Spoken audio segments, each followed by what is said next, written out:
Alian lanjutan Jino kata dengar berita di Jakarta sebahagian masjid hanya gepebut fardu kifayah kepada urang-urang yang mendukung Ahok, urang Islam.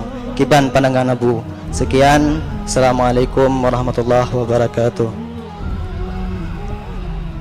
Hukum sembahyang jenazah apabila orang yang meninggal secara zahir dia muslim, fardu kifayah,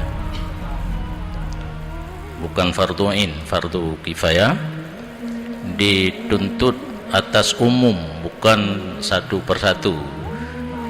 Tidak memandang yang puput gaglah yang lain.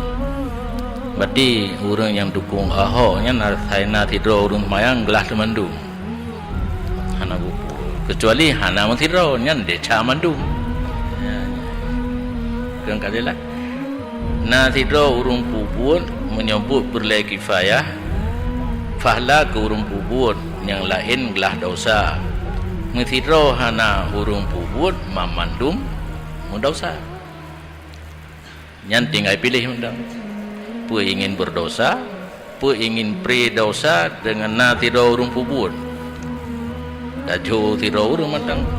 Lain kapri cuma hana fahla.